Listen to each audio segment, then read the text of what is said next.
నమస్తే, welcome to D news. ముందుగా headlines. Artificial intelligence and emerging technologies for government అనే అంశంపై వర్క్షాప్ నిర్వహించిన సీఎం చంద్రబాబు. ప్రజాసేవల విషయంలో ఆర్టిఫిషియల్ ఇంటెలిజెన్స్ ప్రాధాన్యత ఇవ్వాలని సూచన.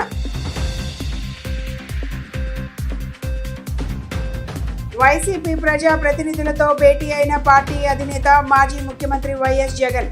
ఉప ఎన్నికలు, అవిశ్వాస తీర్మానాల సమయంలో ప్రజా ప్రతినిధులు తెగువ చూపాలని దిశానిర్దేశం.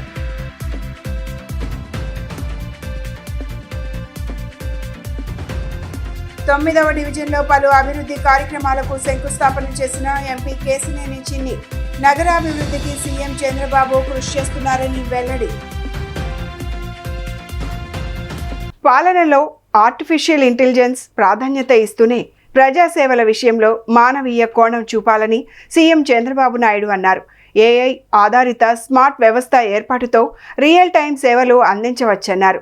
నూతన టెక్నాలజీ వినియోగించి పౌర సేవల్లో మెరుగైన ఫలితాలు సాధించాలని ఆయన అధికారులకు సూచించారు. ఆర్టిఫిషియల్ ఇంటెలిజెన్స్, ఇతర ఎమర్జింగ్ టెక్నాలజీల ఆవశ్యకత గురించి వివరిస్తూ పాలనలో వాటి వినియోగం పైన సీఎం అధికారులకు మార్గనిర్దేశం చేశారు. Artificial intelligence and emerging technologies for government digital transformation అంశంపై సచివాలయంలో ఉన్నతాధికారులతో వర్క్షాప్ నిర్వహించారు. ఈ వర్క్షాప్కు హాజరైన చంద్రబాబు ప్రారంభ ఉపన్యాసం చేశారు. ఆర్టిఫిషియల్ ఇంటెలిజెన్స్, ఇతర ఎమర్జింగ్ టెక్నాలజీల ఆవశ్యకత, పాలనలో వాటి వినియోగం పైన ముఖ్యమంత్రి మార్గనిర్దేశనం చేశారు. స్మార్ట్ పాలనకు ప్రాధాన్యత ఇవ్వాలని, త్వరలో భారీ డేటా లేక్ ఏర్పాటు చేయనున్నట్లు సీఎం వివరించారు. వర్క్షాప్ సిఎస్, డీజీపీ, వివిధ శాఖల అధికారులు, కేంద్ర ఐటీ శాఖ మాజీ secretary Chandrashekhar, Wadhwani centre for government digital transformation CEO Prakash Kumar, WGDT dean Kamal దాస్తో సహా పలువురు నిపుణులు హాజరయ్యారు. గ్రామ స్థాయి నుంచి రాష్ట్ర స్థాయి వరకు పౌర సేవల్లో టెక్నాలజీ వాడకం, ప్రస్తుతం అనుసరిస్తున్న విధానాలు, వచ్చే ఫలితాలపై కేస్ స్టడీస్ పరిశీలన, ఏ భాగాల్లో ఎటువంటి సాంకేతికతను వినియోగించవచ్చు, ప్రస్తుతం ఉన్న సమాచారం ఆధారంగా సేవల్ని ఎలా విస్తృతపరచవచ్చు అనే అంశాలపై ప్రజెంటేషన్ ఇచ్చారు. 2 రోజుల పాటు కొనసాగనున్న వర్క్షాప్లో రెండో రోజు విభాగాధిపతులు హాజరై AI, ML, DL, chat GPT, Gemini, data drivens, evidence based governance, AI playbook, AI based pilot ideas వంటి అంశాలపై ప్రత్యేక సెషన్ నిర్వహించారు. ఉప ఎన్నికలు, అవిశ్వాస తీర్మానాల సమయంలో వైసీపీ పార్టీ ప్రజా ప్రతినిధులు తెగువ చూపారని, వారందరికీ సెల్యూట్ చేస్తున్నానని ఆ పార్టీ అధ్యక్షుడు మాజీ ముఖ్యమంత్రి వైఎస్ జగన్మోహన్ రెడ్డి అన్నారు. స్థానిక సంస్థల ప్రజా ప్రతినిధులతో ఆయన భేటీ అయ్యారు. ఈ సందర్భంగా ఆయన మాట్లాడుతూ, రాష్ట్రంలో పరిస్థితులు దారుణంగా ఉన్నాయి. యుద్ధ వాతావరణంలో ప్రజలు బతుకుతున్నారు. దుర్మార్గమైన రెడ్ బుక్ పాలన జరుగుతోందని వైఎస్ జగన్ మండిపడ్డారు. ప్రజా వ్యతిరేకతను అణిచివేయడం సాధ్యం కాదన్న ఆయన, మేనిఫెస్టో అమలు చేయకపోతే ప్రతి వైసీపీ కార్యకర్త నిలదీస్తాడని చెప్పారు. ఈరోజు మనము యుద్ధ వాతావరణంలో ఈరోజు ఆంధ్ర రాష్ట్రంలో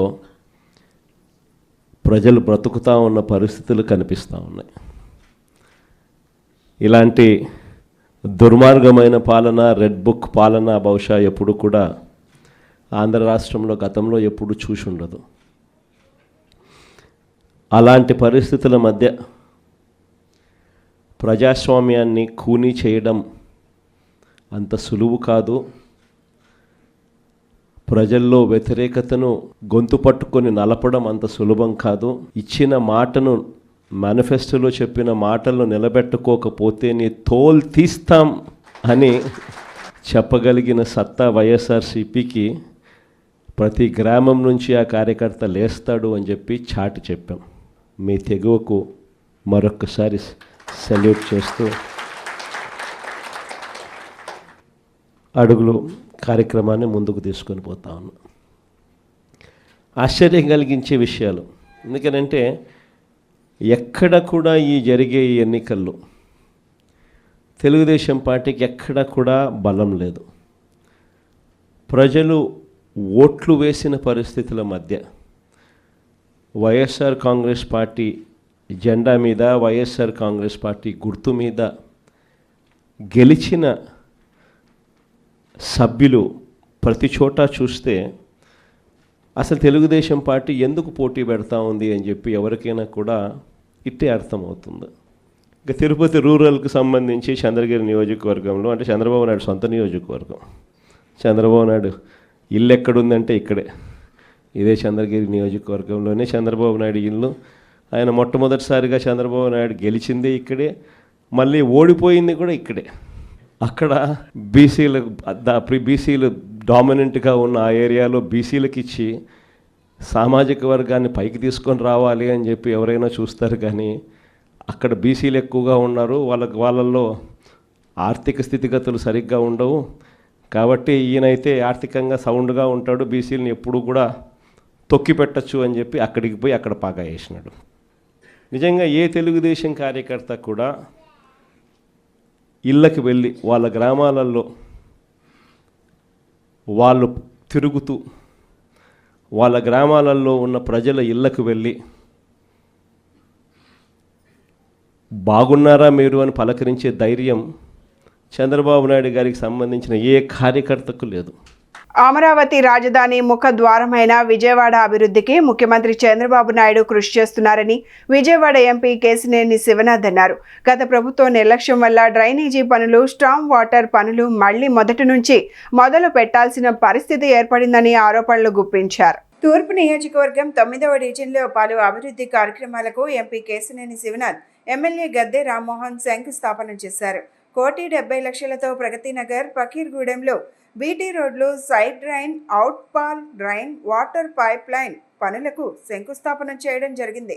విజయవాడ స్క్రూడ్ బ్రిడ్జి కింద అండర్ పాస్ మార్గంలో కాలువ కట్టకి రిటైనింగ్ వాల్ నిర్మించబోయే ప్రాంతాన్ని ఎంపీ కేశినేని శివనాథ్, ఎమ్మెల్యే గద్దె రామ్మోహన్లు సందర్శించారు. ఈ సందర్భంగా ఎంపీ మాట్లాడుతూ అమరావతి రాజధాని ముఖ ద్వారం అయిన విజయవాడ అభివృద్ధికి ముఖ్యమంత్రి చంద్రబాబు నాయుడు కృషి చేస్తున్నారని చెప్పారు. గత ప్రభుత్వం నిర్లక్ష్యం వల్ల డ్రైనేజీ పనులు, స్టామ్ వాటర్ పనులు మళ్లీ మొదటి నుంచి మొదలు పెట్టాల్సిన పరిస్థితి ఏర్పడిందన్నారు. అనంతరం తూర్పు నియోజకవర్గ ఎమ్మెల్యే గద్దె రామ్మోహన్ మాట్లాడుతూ తూర్పు నియోజకవర్గం అభివృద్ధికి కృషి చేస్తున్న ఎంపీ కేశినేని శివనాథ్కు ధన్యవాదాలు తెలియజేశారు. ముఖ్యమంత్రి చంద్రబాబు నాయుడు విజయవాడ అభివృద్ధిపై ప్రత్యేక దృష్టి పెట్టారన్నారు. ఇవాళ 9వ డివిజన్లో డ్రైనేజీలు మరియు రోడ్లు, వాటర్ లైన్లు ఈ మూడింటికి శంకుస్థాపన చేయటం, 1,70,00,000 రూపాయల నిమిత్తం శంకుస్థాపన చేయటం కూటమి ప్రభుత్వం అధికారంలోకి రాగానే ముఖ్యంగా విజయవాడ నగరాభివృద్ధి మీద దృష్టి పెట్టింది. అమరావతి భాగంలో ప్రాంతమైన ఈ విజయవాడలో, అమరావతి ముఖద్వారమైన ఈ విజయవాడలో గౌరవ ముఖ్యమంత్రి నారా చంద్రబాబు నాయుడు గారి కోరిక విజయవాడ అందంగా కనపడాలని దానికి దృష్టి పెట్టాం. రాబోయే కాలంలో మరిన్ని పనులు చేసి ఈ విజయవాడ నగరాభివృద్ధిలో పాలు పంచుకుంటాం. అన్నిటికన్నా ముఖ్యంగా ప్రతినిత్యం ప్రజల్లో ఉండే వ్యక్తిగా ఉన్న గద్దె రామ్మోహన్ రావు, ఎమ్మెల్యే గద్దె రామ్మోహన్ రావు, ఇక్కడ నాయకులు, తెలుగుదేశం సీనియర్ నాయకులు, ఆవిర్భావం నుంచి ఉన్న నాయకులు గాంధీ గారు, మిగతా నాయకులు అందరూ కూడా గత ఎన్నో సంవత్సరాల నుంచి 2014-19 సమయంలో కూడా చూసాం. ఈ ప్రాంతంలోనే కాదు, ఈ తూర్పు నియోజకవర్గం అన్ని చోట్ల గద్దె రామ్మోహన్ రావు ఆధ్వర్యంలో ఎన్నో రోడ్లు, డ్రైనేజీలు. నగర సమగ్రాభివృద్ధికి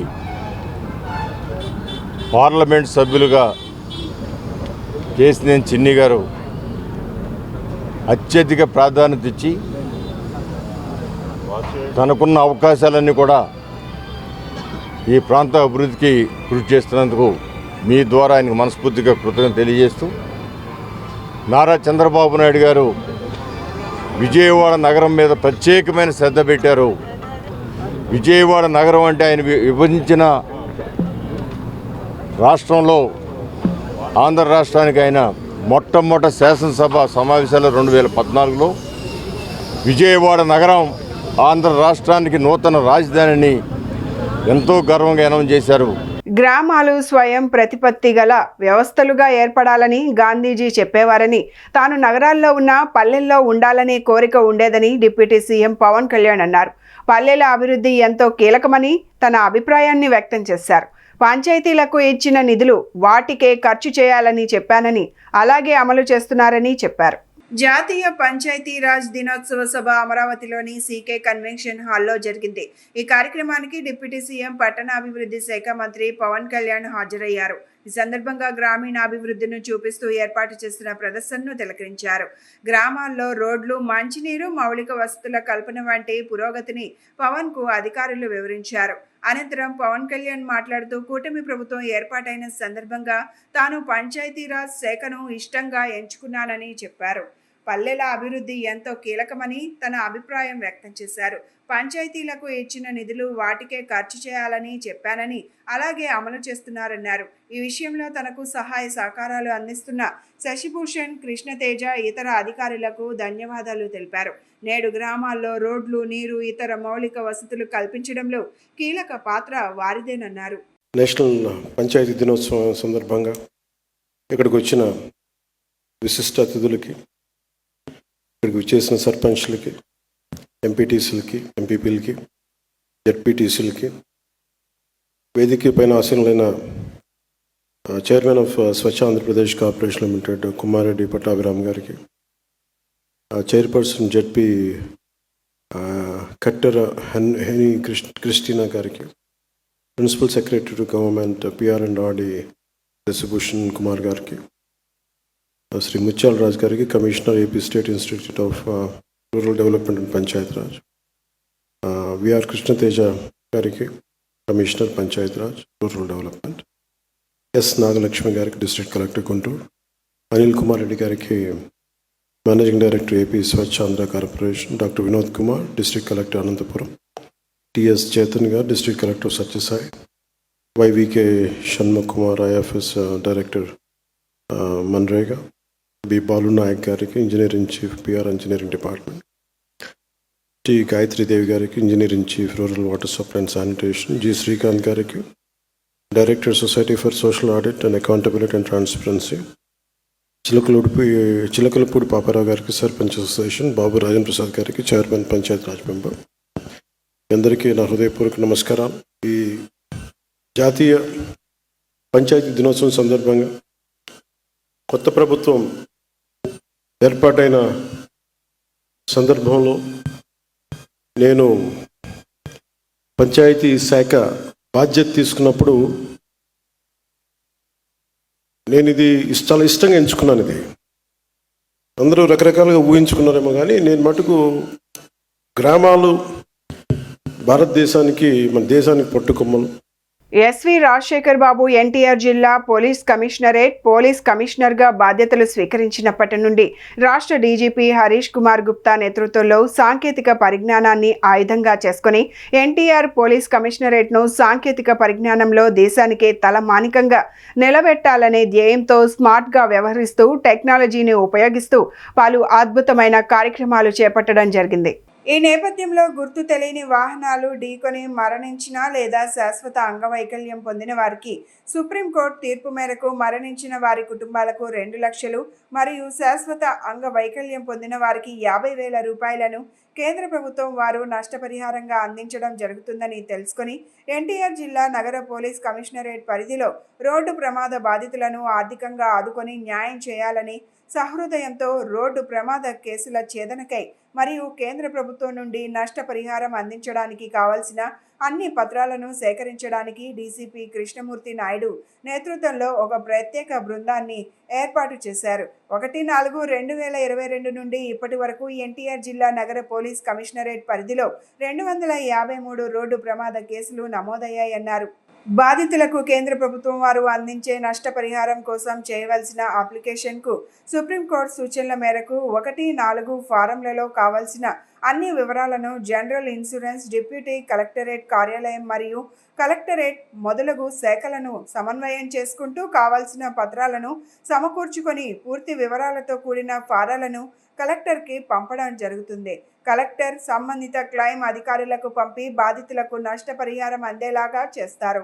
ఇప్పటి వరకు సదరు ప్రత్యేక బృందం వారు 200 కేసులకు సంబంధించిన ఫారాలను కలెక్టర్కు పంపడం జరిగింది. వాటిలో 101 మంది బాధితులకు 89,50,000 రూపాయల నగదు వారి వారి అకౌంట్లలో జమ చేయడం జరిగింది. సుప్రీంకోర్టు ఆదేశాల మేరకు హిట్ అండ్ రన్ ప్రమాద బాధితులకు నష్టపరిహారం అందేలాగా చేయడంలో ఆంధ్రప్రదేశ్ రాష్ట్రంలోని ఎన్టీఆర్ పోలీస్ కమిషనరేట్ ప్రథమ స్థానంలో నిలిచింది. దీనిపై సిపి రాజశేఖర్ మీడియాతో మాట్లాడారు. ఈ దినము మనం స్టేట్లోన హిట్ అండ్ రన్ కేసెస్ అంటే ఏదైనా వాహనదారుని కానీ పాదచారుని కానీ రోడ్డు మీద హిట్ ఇచ్చిన తర్వాత ఆ వాహనం వెళ్ళిపోవటం, రన్ అయిపోవటం, అంటే ఆ హిట్లోన మనుషులు చనిపోవటం కానీ లేదా సివియర్గా ఇంజరీ అవ్వటం కానీ ఈ 2 కార్యక్రమాలు జరుగుతూ, ఈ కార్యక్రమంలోన ఏదైతే వాహనం దొరకదో, వాహనం దొరికితే వాహనం తాలూకా ఇన్సూరెన్స్ ఉంటుంది కాబట్టి ఆ బాధితులకి ఇన్సూరెన్స్ క్లెయిమ్ చేయడం జరుగుతుంది. డీటెయిల్డ్గా ఈ హిట్ అండ్ రన్ కేసెస్లో వచ్చే కాంపెన్సేషన్ గురించి, ఆ కాంపెన్సేషన్లో ఉన్నటువంటి డేటా గురించి మన డీసీపీ ట్రాఫిక్ గారు క్లియర్గా ఎక్స్ప్లెయిన్ చేయడం జరిగింది. సో ఇందులో నేను చెప్పేది ఏంటంటే, ఒక మనిషి ఒక జీవితం కోల్పోవడం అనేది చాలా దయనీయమైనటువంటి పరిస్థితి. అది కూడా మన టెన్యూర్ పూర్తి కాకుండా ముందే వెళ్ళిపోవడం, భూమి మీద వేరే వాళ్ళు చేసే తప్పిదాలకి మన కుటుంబ సభ్యులు బలవడం అనేది చాలా చాలా బాధాకరమైనటువంటి అంశం. ఆ బాధాకరమైనటువంటి ఇష్యూస్లో కూడా మరీ దిగువ మధ్యతరగతి వాళ్ళకి ఇట్లాంటి ప్రాబ్లం రావడం అనేది నిజంగా శోచనీయం, చాలా బాధాకరం. అది ఆల్మోస్ట్ 101 మెంబర్స్కి ఈరోజు జనరల్ ఇన్సూరెన్స్ కంపెనీ నుంచి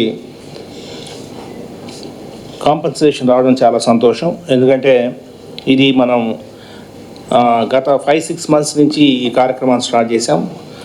మొట్టమొదటిసారిగా మనం ఒక 25-30 మెంబర్స్కి ఇవ్వడం జరిగింది, డిప్యూటీ కలెక్టర్ గారి సహకారం.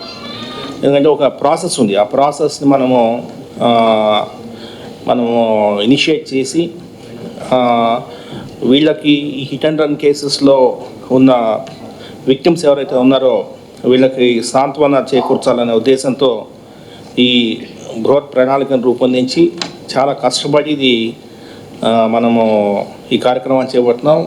యూపీఎస్సీ ప్రకటించిన 2024 ఫలితాలలో విజేత ఐఏఎస్ అకాడమీ విద్యార్థి చల్లా పవన్ కళ్యాణ్ 146వ ర్యాంకు సాధించారని విజయవాడ విజేత బ్రాంచ్ ప్రిన్సిపల్ వైవికే సత్యానంద్ తెలిపారు. ఈ సందర్భంగా విజయవాడ కేదారేశ్వరపేట వద్ద గల బ్రాంచ్ కార్యాలయంలో పవన్ను సత్కరించారు. అనంతరం ప్రిన్సిపల్ మాట్లాడుతూ గుంటూరుకు చెందిన పవన్ కళ్యాణ్ అకాడమీ వ్యవస్థాపకులు కిషోర్ వద్ద శిక్షణ పొంది ఈ ర్యాంకు సాధించారని, పవన్ మన ఆంధ్రప్రదేశ్ వ్యక్తి కావడం గర్వకారణమన్నారు. విజేత ఐఏఎస్ అకాడమీ 2015 నుండి ఇప్పటి వరకు అనేక మందిని ఐఏఎస్, ఐపీఎస్లుగా తీర్చిదిద్దిందని చెప్పారు. హెచ్ఈసీ గ్రూప్ నుంచి షేక్ ఇస్మాయిల్ అనే విద్యార్థి 484 మార్కులు సాధించారని, అలాగే ఎండి అఫ్సర్ 480 మార్కులు, కిరణ్మయ్ 476 మార్కులు సాధించారని తెలిపారు. ఇంటర్ విద్యను ప్రారంభించిన మొదటి సంవత్సరంలోనే ఈ విజయం సాధించడం గర్వకారణమని తెలిపారు. అనంతరం తాను గుంటూరు, విజయవాడలోనే విద్యాభ్యాసం చేశానని తెలిపారు. 3rd అటెంప్ట్లో 146 ర్యాంకు సాధించానని తెలిపారు. అనంతరం Vijayawada branch director Koteswararao, coordinator CH Venkataramana విద్యార్థులకు క్రమశిక్షణ ఎంతో ముఖ్యమని, జీవితంలో నియమ నిబంధనలు ఎంతో ముఖ్యమని చెప్పారు. విజేత ఐఏఎస్ అకాడమీ తరపున విద్యార్థులకు ఒక ప్రోగ్రాం రూపొందిస్తామని, ఆ ప్రోగ్రాం ద్వారా విద్యార్థులకు శిక్షణ ఇస్తామని, తద్వారా వారు ర్యాంకులు సాధించడం సులభతరం అవుతుందని పేర్కొన్నారు. ఈ కార్యక్రమంలో ఐఏఎస్ ర్యాంకర్ చల్లా పవన్ కళ్యాణ్ తల్లిదండ్రులు పాల్గొన్నారు. నేను విజేత ఐఏఎస్ అకాడమీ ప్రిన్సిపాల్ని. నేను ఎంఏ ఎకనామిక్స్ గోల్డ్ మెడలిస్ట్, 34 సంవత్సరాల ఎక్స్పీరియన్స్ ఉంది. ఈయన మా బ్రాంచ్ కోఆర్డినేటర్ వెంకటరమణ గారు, ఈయన మా విజయవాడ బ్రాంచ్ డైరెక్టర్ కోటి గారు అండి.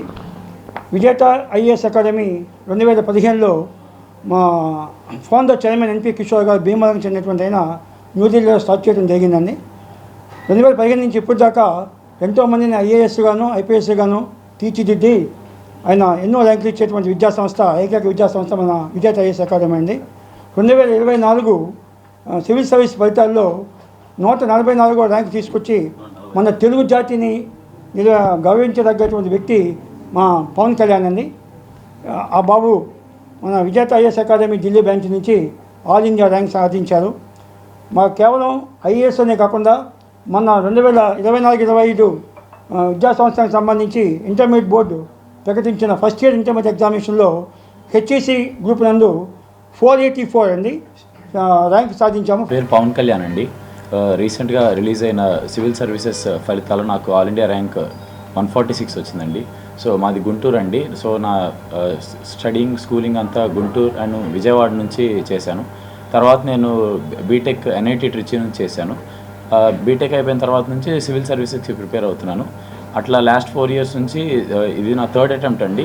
2nd అటెంప్ట్లో ఇంటర్వ్యూ దాకా వెళ్ళి ర్యాంక్ రాలేదు. సో ఈ 3rd అటెంప్ట్లో నాకు 146 ర్యాంక్ వచ్చింది. రావటం వల్ల నేను చాలా సంతోషంగా ఉన్నాను. కోటేశ్వరరావు, డైరెక్టర్ ఆఫ్ విజేత ఐఏఎస్ అకాడమీ. విజేత ఐఏఎస్ అకాడమీ మెయిన్ బ్రాంచ్ వచ్చి ఢిల్లీలో ఉంటుంది. ఇప్పుడు వచ్చిన ర్యాంకర్స్ అన్నీ అయ్యాయి. విజయవాడ బ్రాంచ్ నుంచి అవుట్ గోయింగ్ బ్యాచ్ ఇంకా పోలేదు. ఇంకో 2 years పడుతుంది మనకు. సో అప్పుడు మన ర్యాంక్స్ వస్తాయి. సో మాకు చైర్మన్ సార్ పేరు వచ్చి ఎన్పి కిషోర్ సారు. సార్ ఒకటే చెప్తారు, manners first, knowledge next. So UPS అనేది లాంగ్ జర్నీ.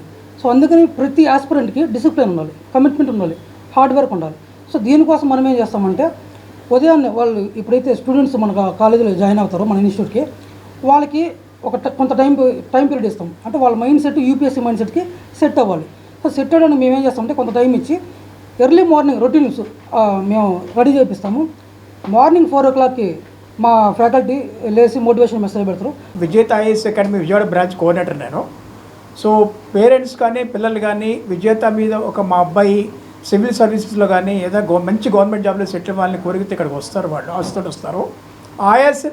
ఆశని అడియాసం చేయకుండా వాళ్ళ పాయింట్ ఆఫ్ వ్యూలో రాగానే రిసీవ్ చేసుకుని వాళ్ళకి హాస్టల్ అయితే హాస్టల్ చూపించి మన దగ్గర భోజనం ఏర్పాటు చేసి వాళ్ళకి ఆ తర్వాత ప్లీజింగ్ మేనర్తో అన్ని విషయాలు చెప్పి మా ప్రిన్సిపాల్ గారితో మాట్లాడి కోఆర్డినేటర్తో మాట్లాడిన తర్వాత అడ్మిషన్ కన్ఫర్మ్ చేసుకుని ఆ తర్వాత మా ప్రాసెస్ స్టార్ట్ అవుతుంది. ఎలాగంటే వాళ్ళు పిల్లలు పేరెంట్స్కి దూరంగా ఉంటారు. వాళ్ళకి మంచి అకామిడేషన్ ప్రొవైడ్ చేయాలి మనం. సో త్వరలో మనం ఆల్రెడీ ఇక్కడ క్యాంపస్ ఉంది, గదిరాజపేటలో క్యాంపస్ ఉంది.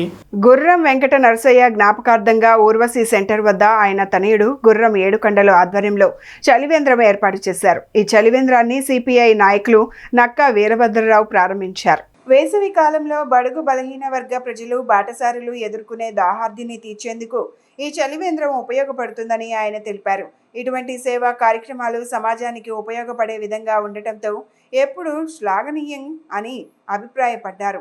గుర్రం ఏడుకొండలు మాట్లాడుతూ గత 16 సంవత్సరాలుగా తాము ఇటువంటి సేవా కార్యక్రమాలను నిర్విరామంగా నిర్వహిస్తున్నామని తెలిపారు.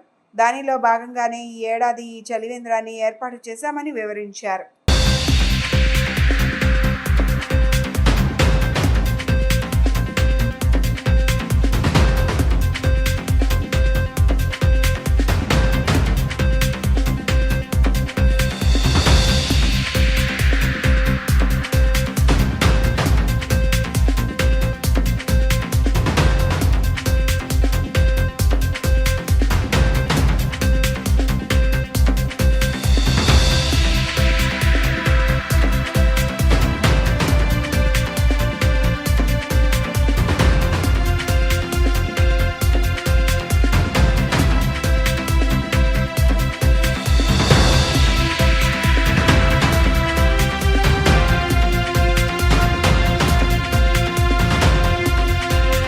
జమ్మూ కాశ్మీర్ పహల్గాం ఉగ్రదాడిని ఖండిస్తూ ప్రప్రదంగా అమరులైన వారందరికీ కూడా మా తరపున ఘన నివాళి జరిపిస్తున్నాం.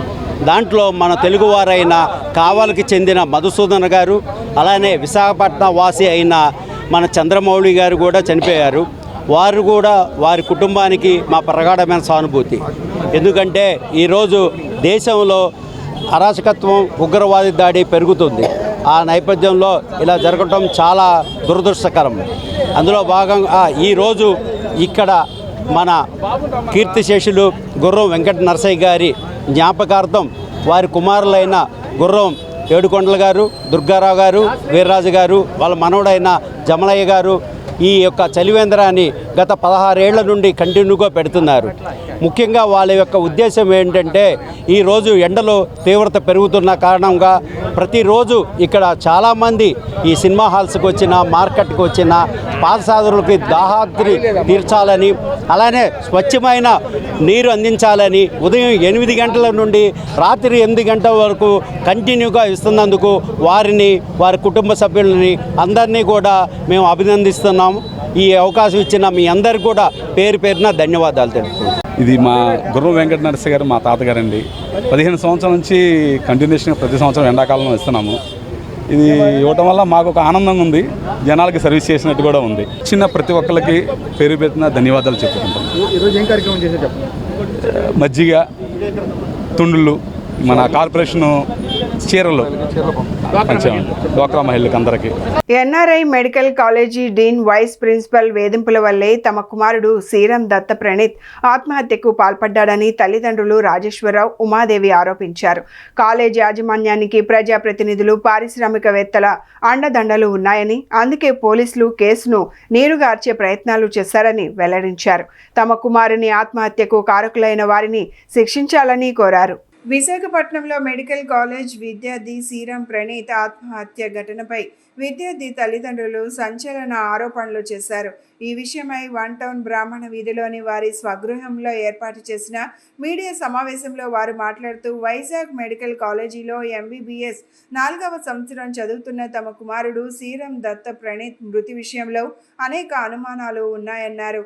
College dean PV Sudhakar vice principal వేధింపుల వల్లే ఆత్మహత్య జరిగిందన్నారు. సంఘటన స్థలంలో ఆనవాళ్లు లేకుండా ఆత్మహత్య జరిగిన ప్రాంతాన్ని కళాశాల యాజమాన్యం శుభ్రం చేసిందన్నారు. కాలేజ్ డీన్ PV సుధాకర్పై గతంలో లైంగిక వేధింపుల ఆరోపణలు కూడా వచ్చాయన్నారు. కాలేజ్ యాజమాన్యానికి ప్రజాప్రతినిధులు, పారిశ్రామికవేత్తల అండదండలు ఉండడంతో కేసును నీరుగార్చే ప్రయత్నం చేస్తున్నారన్నారు. గత 2 ఏళ్లలో 2 విద్యార్థులు ఆత్మహత్యకు పాల్పడ్డారని, వరుస ఘటనలు జరుగుతున్నా పోలీసులు, ప్రభుత్వం చర్యలు తీసుకోవడం లేదన్నారు. తమ కుమారుని మరణం పట్ల తగిన దర్యాప్తు చేసి కారకులైన వారిని శిక్షించాలని కోరారు. డీన్, వైస్ ప్రిన్సిపల్ యొక్క విద్యార్హతను కూడా రద్దు చేసి వారు ఇకపై ఏ కళాశాలలో చేరకుండా చర్యలు తీసుకోవాలని సూచించారు. విలేకరుల సమావేశంలో విద్యార్థి కుటుంబ సభ్యులు రవిప్రసాద్, గంగా భవానీ, లక్ష్మి తదితరులు పాల్గొన్నారు. మా అబ్బాయి పేరు శ్రీరం ప్రణీత్ అని. మా అబ్బాయి NRI కాలేజ్, వైజాగ్ NRI కాలేజ్లో చదువుతున్నాడు. మొన్న 19న మధ్యాహ్నం ఏవో సార్ ఫోన్ చేసి మా వారికి, మీ అబ్బాయి పైనుంచి పడిపోయాడు, హాస్పిటల్లో ఉన్నాడు, రండి అని చెప్పారు. ఏమైందండి ఏంటి అంటే సమాధానం, మీరు వచ్చి చూసుకోండి, మాకు తెలీదు అన్నారు. వెంటనే మేము బయలుదేరాం. ఇక్కడి నుంచి అక్కడికి వెళ్ళడానికి టైం పడుతుందని అక్కడున్న మా ఫ్రెండ్స్ని, రిలేటివ్స్ని వాళ్ళని వెళ్ళి చూడమని చెప్పాము. వాళ్ళు వెళ్ళారు. మేము వెళ్ళేసరికి నైట్ అయిపోయింది, బాగా 8 అయింది. అక్కడ వెంటనే మేము మార్చరీలో చూసాం బాబుని. స్టాఫ్ ఎవ్వరు లేరండి, మొత్తం పిల్లలే ఉన్నారు. అక్కడ మొత్తం పిల్లలే ఉన్నారు, ఇంకెవ్వరు లేరు. ఒక్కరు కూడా స్టాఫ్ లేరు. అలా వదిలేశారు బాబుని. కొడుకు పేపర్ తీసుకున్నప్పుడు కూడా బాధపడలే. పక్క వాళ్ళు అడిగాడు ఏరా అని, తీసుకున్న నెక్స్ట్ ట్రిప్ రాసుకుంటానన్నాడు ఎగ్జామ్. సో సూసైడ్ చేసుకునే ఆలోచన లేదు అడికి. అది విషయం. పొలిటికల్గా వాళ్ళకి పెద్ద బిజినెస్ పార్సనవేత్త అయిన పెద్ద బిజినెస్ ఉంది ఆయనకి అనుకుంటున్నాను నేను, ఆ NRI కాలేజ్ యజమానిని. అంచేత వాళ్ళ పొలిటికల్ ప్రెషర్ వల్ల పోలీసులు ఏమీ చేయలేకపోయారు. అది కనీసం అరెస్ట్ చేయడం కానీ, ఆ సైకో అని అంటారు పిల్లల సెల్లో, సైకో రాసుకున్నారు. డీను వాడిని పేర్లు సైకో 1, సైకో 2 అని పెట్టుకున్నారు. ఇప్పుడు మా పిల్లోడు పోయాడు, మేము బాధపడట్లేదు. మిగిలిన పిల్లల భవిష్యత్తు ఏంటి? మా పిల్లలకి సపోర్ట్ చేసినందుకు వాళ్ళు ఏం చేస్తారని భయం వేస్తున్నారు. దేశాభివృద్ధిని చూసి ఓర్వలేక పాకిస్తాన్ ఆధ్వర్యంలో ఉగ్రవాదులు ఈ ఉన్మాద చర్యకు పాల్పడ్డారని MP కేశినేని శివనాథ్ అన్నారు. దేశ ప్రజల మధ్య విభేదాలు సృష్టించేందుకు ఇలాంటి అమానుషమైన దాడులకు పాల్పడిన వారిని ప్రేరేపించిన అరాచక శక్తుల్ని కేంద్రం కఠినంగా శిక్షిస్తుందని స్పష్టం చేశారు. పహల్గామ్ ఉగ్రవాదుల దాడిలో ప్రాణాలు కోల్పోయిన వారి ఆత్మకు శాంతి చేకూరాలని ప్రార్థిస్తూ విజయవాడలోని Krishna milk union chairman Chelasani Anjaneyulu ఆధ్వర్యంలో మానవాహారం నిర్వహించారు. ఫ్యాక్టరీ ఆవరణలో జరిగిన ఈ కార్యక్రమంలో పాల్గొన్న MP కేశినేని శివనాథ్ మాట్లాడుతూ ఉగ్రవాదుల దాడిని ఖండించారు. ఈ దాడి పాకిస్తాన్ ఆధ్వర్యంలోనే జరిగిందన్నారు. ఉగ్రవాదులు దాడుల్లో గాయపడిన వారికి సానుభూతి తెలియజేయడంతో పాటు మృతి చెందిన వారికి సంతాపం ప్రకటించారు. దేశ ప్రజలందరూ ఐకమత్యంగా ఒకటై ఉంటున్న సమయంలో విభేదాలు సృష్టించడానికి ఉగ్రవాద మూకలు ఈ దాడికి పాల్పడ్డారన్నారు. దేశ ప్రజల మధ్య విభేదాలు సృష్టించేందుకు ప్రయత్నిస్తున్న అరాచక శక్తుల్ని కఠినంగా శిక్షించాలని దేశ ప్రజలంతా ముక్త కంఠంతో కోరుతున్నారన్నారు. దేశాభివృద్ధిని చూసి ఓర్వలేక పాకిస్తాన్ ఆధ్వర్యంలో ఉగ్రవాదులు ఈ ఉన్మాద చర్యకు పాల్పడ్డారన్నారు. భారతదేశం మీద జరిగిన దాడి, పక్కనున్న శత్రుదేశమైన పాకిస్తాన్ ఆధ్వర్యంలో జరిగిన దాడి, దీన్ని ముందుగా ముక్త కంఠంతో మేమందరం ఖండిస్తున్నాం. ఇవాళ ఇటువంటి దాడుల పాల్పడిన వాడిని కఠినంగా వ్యవహరించాలి కేంద్ర ప్రభుత్వం. కాశ్మీర్ లోయలో అందమైన టూరిస్టు ప్రదేశంలో టూరిస్టుల మీద అకాలంగా బుల్లెట్ వర్షం కురిపించి, సైనిక దుస్తుల్లో వచ్చి బుల్లెట్ వర్షం కురిపించిన టెర్రరిస్టుల్ని పట్టుకుని తరిమి కొట్టే విధంగా పాకిస్తాన్కి తగిన బుద్ధి చెప్పే విధంగా కేంద్ర ప్రభుత్వం వ్యవహరించాలి. ఇవాళ దేశమంతా కలిసికట్టుగా ఉండే సమయంలో దేశ సమగ్రతను, దేశ సార్వభౌమత్యానికి దెబ్బ కొట్టే విధంగా వ్యవహరిస్తున్న శక్తుల్ని వదిలిపెట్టకూడదని వాళ్ళ ప్రజలందరూ ముక్తకంఠంతో కోరుతున్నారు. నిజంగా ఇవాళ చాలా బాధతో ఇబ్బంది పడే రోజులు ఇది. ప్రజాస్వామ్యాన్ని కాపాడే విలువలు కలిగినటువంటి భారతదేశం ప్రపంచంలోనే శాంతిని విస్తరింపజేయడానికి ప్రయత్నిస్తున్నటువంటి తరుణంలో ఓర్చుకోలేనటువంటి పాకిస్తాన్ ఇవాళ ముష్కరుల దాడిని అప్రధాతంగా అనాలోచితంగా వాళ్ళందరినీ కూడా కేవలం ప్రపంచంలోనే శాంతికి ప్రయత్నిస్తున్నటువంటి దేశాన్ని ఒక దోషిగా చేయాలనే ఉద్దేశంతో పాకిస్తాన్ చేస్తున్నటువంటి కుట్రలో భాగమే నిన్న జరిగినటువంటి దాడిలో ఆంధ్రప్రదేశ్ ప్రజలు కూడా దాన్ని ప్రాణాలు కోల్పోవడం. ఈ రోజున వాళ్ళందరికీ కూడా ప్రాణాలు కోల్పోయిన వాళ్ళకి కృష్ణా మిల్క్ యూనియన్ 1,50,000 కుటుంబాల సంస్థ ఆధ్వర్యంలో ఎంపీ కేసినేని చిన్ని గారి ఆధ్వర్యంలో ఈ రోజున కృష్ణా మిల్క్ యూనియన్ ప్రాంగణంలో మానవహారం నిర్మాణం చేయడం, మేము 1,50,000 కుటుంబాల తరపున కూడా వాళ్ళందరికీ కూడా భగవంతుడు మనశ్శాంతి కలగజేయాలని. ఎన్నికల మేనిఫెస్టోలో ఇచ్చిన హామీ ప్రకారం భవన నిర్మాణ కార్మికుల సంక్షేమ బోర్డును పునరుద్ధరించి పథకాలు అమలు చేయాలని కోరుతూ బిల్డింగ్ వర్కర్స్ యూనియన్ ఆధ్వర్యంలో విజయవాడ ధర్నా చౌక్లో ధర్నా నిర్వహించారు. ఈ ధర్నాలో యూనియన్ ఎన్టీఆర్ జిల్లా ప్రధాన కార్యదర్శి పిల్లి నరసింహారావు పాల్గొని మాట్లాడుతూ సంక్షేమ బోర్డు పునరుద్ధరిస్తే ఈ ప్రభుత్వానికి వాటిల్లే నష్టం ఏమిటో అర్థం కావడం లేదన్నారు. తక్షణమే సంక్షేమ బోర్డును పునరుద్ధరించి భవన నిర్మాణ కార్మికుల సమస్యలు పరిష్కరించాలని డిమాండ్ చేశారు. భవన నిర్మాణ కార్మికుల యూనియన్ సిఐటియు ఆధ్వర్యంలో ధర్నా చౌక్లో ధర్నా నిర్వహించారు. ఈ ధర్నాలో పాల్గొన్న యూనియన్ ఎన్టీఆర్ జిల్లా ప్రధాన కార్యదర్శి పిల్లి నరసింహారావు మాట్లాడుతూ మన రాష్ట్రంలో గత ప్రభుత్వం కార్మికులకు అమలవుతున్న సంక్షేమ పథకాలను నిలిపివేస్తూ మెమో 12/14 జారీ చేసిందన్నారు. దీంతో 2009 నుండి అమలవుతున్న సంక్షేమ పథకాల అమలు ఆగిపోతున్నాయన్నారు. నాటి నుండి నేటి వరకు ఒక్క కార్మికుడికి కూడా సంక్షేమ పథకం అమలు జరగడం లేదన్నారు. గత ప్రభుత్వ భవన నిర్మాణ కార్మికులకు అన్యాయం చేసిందని, మేము అధికారంలోకి వస్తే వెంటనే భవన నిర్మాణ కార్మికుల సంక్షేమ బోర్డును పునరుద్ధరిస్తామని, పథకాలు అమలు చేస్తామని ఎన్నికల ముందు నారా చంద్రబాబు నాయుడు, పవన్ కళ్యాణ్, లోకేష్ ప్రతి మీటింగ్లోనూ చెప్పారన్నారు. తమ ఎన్నికల మేనిఫెస్టోలో కూడా హామీ ఇచ్చారని, కూటమి ప్రభుత్వం అధికారానికి వచ్చి 10 నెలలు పూర్తయినా హామీ అమలుకు ఎటువంటి చర్యలు చేపట్టలేదన్నారు. భవన నిర్మాణ కార్మికులకు సంక్షేమ పథకాలు అమలు చేయడానికి ప్రభుత్వం ₹1 కూడా కేటాయించాల్సిన అవసరం లేదన్నారు. తక్షణమే బిల్డింగ్ వర్కర్స్ వెల్ఫేర్ బోర్డును పునరుద్ధరించి సంక్షేమ పథకాలు అమలు చేయాలని కోరారు. మెమో నెంబర్ 12/14ను రద్దు చేసి బిల్డింగ్ వర్కర్స్ వెల్ఫేర్ బోర్డును పునరుద్ధరించాలని, గతంలో స్క్రూట్నీలో ఆమోదించిన క్లెయిమ్లకు వెంటనే నిధులు చెల్లించాలన్నారు. ఈ రోజున భవన నిర్మాణ కార్మికులు, రాష్ట్రంలో ఉన్నటువంటి 30 లక్షల మంది కార్మికులు రోడ్డెక్కాల్సినటువంటి పరిస్థితి ఏర్పడింది. ప్రధానంగా ఈ ప్రభుత్వం అధికారంలోకి వచ్చే ముందు మేము రాగానే సంక్షేమ బోర్డుని తెరిపిస్తాం, గత ప్రభుత్వం అన్యాయం చేసింది, మీకు న్యాయం చేస్తాము అని చెప్పి చంద్రబాబు నాయుడు గారు కానివ్వండి, అట్లాగే పవన్ కళ్యాణ్ గారు కానివ్వండి, లోకేష్ బాబు గారు కానివ్వండి, ప్రతి మీటింగులో కూడా భవన నిర్మాణ కార్మికులకి సంక్షేమ బోర్డుని తీస్తాం, పని చేపిస్తాం అని చెప్పి హామీ ఇస్తాం అనేది జరిగింది.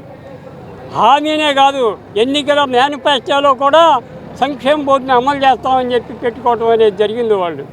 కానీ తీరా చూస్తే 10 నెలలు అయిపోయింది, 11వ నెల రాబోతుంది, అయినా కానీ సంవత్సరేకం వచ్చేసింది, కానీ మాకు ఇచ్చినటువంటి హామీని అమలు చేసేదానికి వాళ్ళకి చేతులు రావట్లా.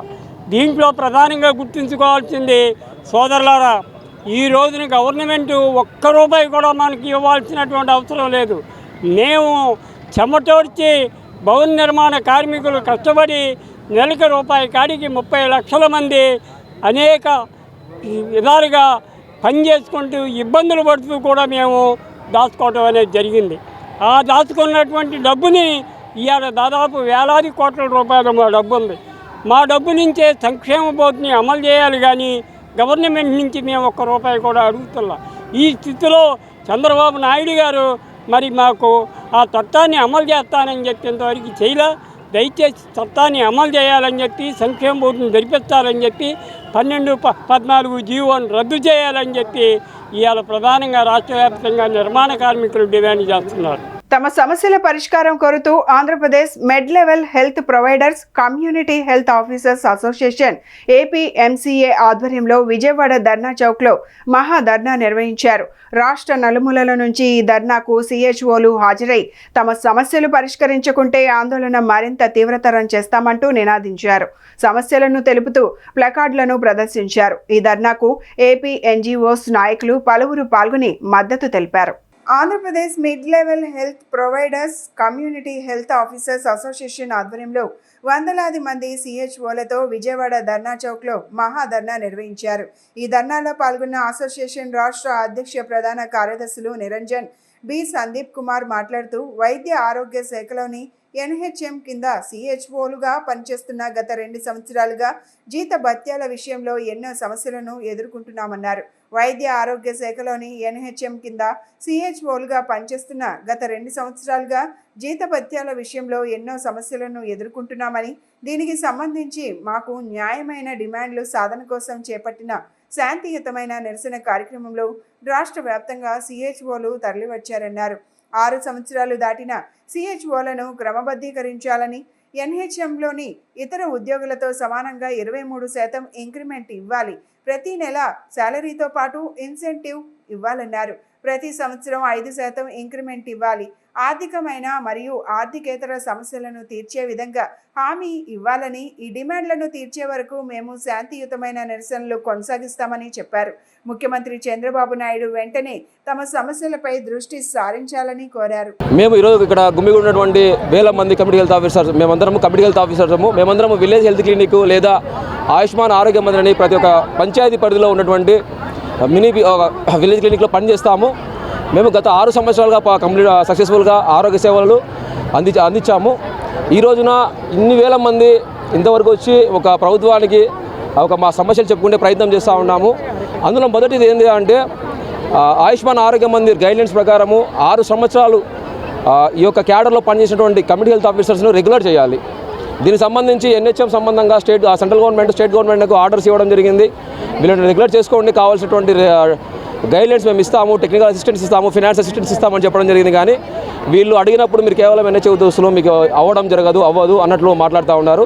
రెండో విషయం ఏందిరా అంటే 2023లో 189 క్యాడర్లు ఉన్న ఎన్హెచ్ఎంలో 188 క్యాడర్లకు వేతన సవరణ 23% జీతాలు పెంచి కేవలం 10,032 మంది కమ్యూనిటీ హెల్త్ ఆఫీసర్ ఉన్నటువంటి క్యాడర్ను విస్మరించడం జరిగింది. Sir, CM sir, deputy CM sir and health minister sir, please మేము ఇంతమంది విజయవాడ ధర్నా చౌక్ దగ్గర ఇంతమంది ఎందుకు ఉన్నామని ప్లీజ్ వీక్షించండి సార్. మేము ఎంఎస్సీ నర్సింగ్లు చేసి గ్రాడ్యుయేషన్ చేసి మారుమూల పల్లె ప్రాంతాలలో ప్రజలకు సేవ చేస్తున్నాం సార్. బీఎస్సీ నర్సింగ్ చేసే ఒక కాలేజీలకు ప్రిన్సిపల్ క్యాడర్ చేసే క్వాలిఫికేషన్ కలిగి ఉన్నాం సార్. మేము అలాంటిది మేము ఒక 25,000 జీతానికి మారుమూల ప్రాంతాల్లో పనిచేస్తున్నాం సార్. దయచేసి మాకు ఇన్సెంటివ్స్, శాలరీ అనేది విడివిడిగా కాకుండా ఒక ఫిక్స్డ్ పే అనేది చేసి మా సర్వీసెస్ని ప్రోత్సహించండి సార్. అదేవిధంగా 6 సంవత్సరాలు కంప్లీట్ అయినా ప్రతి ఒక్క ఉద్యోగికి గవర్నమెంట్ ఆఫ్ ఇండియా గైడ్లైన్స్ ప్రకారము మమ్మల్ని అందరినీ రెగ్యులరైజ్ చేయాలి అని ఉంది సార్. దయచేసి దాని గురించి ఒకసారి విమర్శించి అధికారులతో చర్చించి మాకు ఉద్యోగ భద్రత కలిగించేలాగా చూడండి సార్. జమ్మూ కాశ్మీర్లోని పహల్గామ్లో ఉగ్రవాదుల దాడిని నిరసిస్తూ ఈ దుశ్చర్యలో మృతి చెందిన వారికి సంతాప సూచకంగా జనసేన పార్టీ సెంట్రల్ నియోజకవర్గం ఇన్ఛార్జ్ బొలిశెట్టి వంశీకృష్ణ ఆధ్వర్యంలో జనసేన పార్టీ నాయకులు, కార్యకర్తలు మౌన దీక్ష చేపట్టారు. గాంధీనగర్లోని సామమూర్తి రోడ్లో డాక్టర్ బిఆర్ అంబేద్కర్ విగ్రహం వద్ద పార్టీ విజయవాడ సెంట్రల్ నియోజకవర్గం సమన్వయకర్త బొలిశెట్టి వంశీకృష్ణ నేతృత్వంలో మృతులకు నివాళులు అర్పించి మౌన దీక్షకు శ్రీకారం చుట్టారు. ఈ సందర్భంగా బొలిశెట్టి వంశీకృష్ణ మాట్లాడుతూ ఉగ్ర దాడిలో అమాయకులు ప్రాణాలు కోల్పోయారని, బాధిత కుటుంబాల వారికి దేశ ప్రజలంతా అండగా నిలవాలన్నారు. దేశ ప్రధాని నరేంద్ర మోదీ ఉగ్రవాదాన్ని సమూలంగా ప్రక్షాళన చేసే కార్యక్రమానికి శ్రీకారం చుట్టాలని దేశ ప్రజలంతా ప్రధాని వెంట ఉంటారన్నారు. జనసేన పార్టీ ఆధ్వర్యంలో 3 రోజుల పాటు ఉగ్ర దాడిని నిరసిస్తూ నిరసన కార్యక్రమాలు చేపట్టామని, ఈ క్రమంలో మౌన దీక్ష, కొవ్వొత్తుల ర్యాలీ కార్యక్రమాలు చేస్తున్నామన్నారు. ఈ కార్యక్రమంలో జనసేన నాయకులు దాసరి నాగరాజు, నల్లారి సాయినాగు, సోడిశెట్టి కృష్ణప్రసాద్, లకనం శ్యాంప్రసాద్, దాకమర్రి నాగేష్, మట్ట క్రాంతికుమార్, చిగుళ్ల దుర్గాప్రసాద్, కుప్పాల శ్రీనివాస్, బెల్లపు సత్యనారాయణ, పసుపులేటి విజయలక్ష్మి, ఆలియా బేగం, చిగుళ్ల నాగమణి, కల్పన తదితరులు పాల్గొన్నారు. కాశ్మీర్లో పర్యటనల మీద ఉగ్రవాదుల దాడిని నిరసిస్తూ జనసేన పార్టీ అధ్యక్షులు పవన్ కళ్యాణ్ గారు 3 రోజులు కూడా వారి యొక్క ఆత్మకు శాంతి కలగాలని 3 రోజులు సంతాపంగా ప్రకటించడం జరిగింది. దానిలో భాగంగానే విజయవాడ జనసేన పార్టీ సెంట్రల్ నియోజకవర్గం ఆధ్వర్యంలో మరి ఈ రోజున ఇక్కడ మరి సామూర్తి రోడ్డు అంబేద్కర్ గారి సాక్షిగా ఈ రోజున వారి ఆత్మకు శాంతి కలగాలని చెప్పి నిరసన కార్యక్రమం తెలియజేయడం జరిగింది. నేను ఒక భారతీయుడిగా, ఒక జనసేన పార్టీ సెంట్రల్ నియోజకవర్గ ఇన్ఛార్జిగా మోడీ గారిని వేడుకుంటున్నాను. ప్రధానమంత్రిగా మీకు పూర్తిగా మేమందరం కూడా సహకరిస్తాం.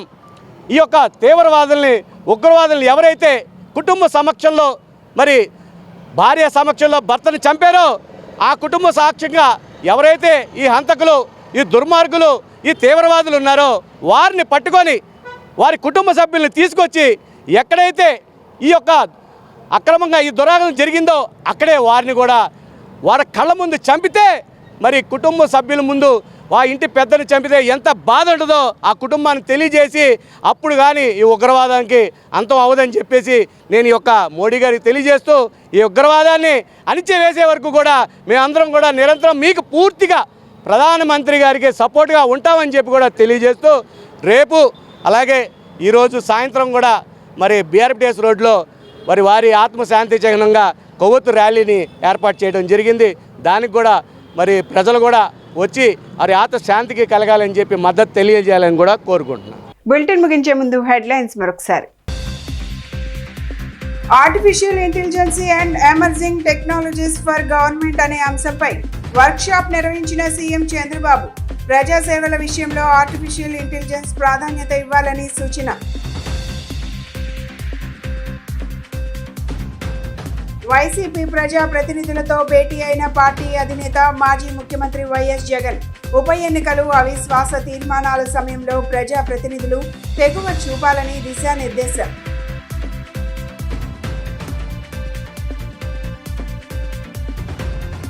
తొమ్మిదవ డివిజన్లో పలు అభివృద్ధి కార్యక్రమాలకు శంకుస్థాపన చేసిన ఎంపీ కేశినేని చిన్ని. నగరాభివృద్ధికి సీఎం చంద్రబాబు కృషి చేస్తున్నారని వెల్లడి. ఇవి ఈనాటి bulletin updates. Keep watching the news.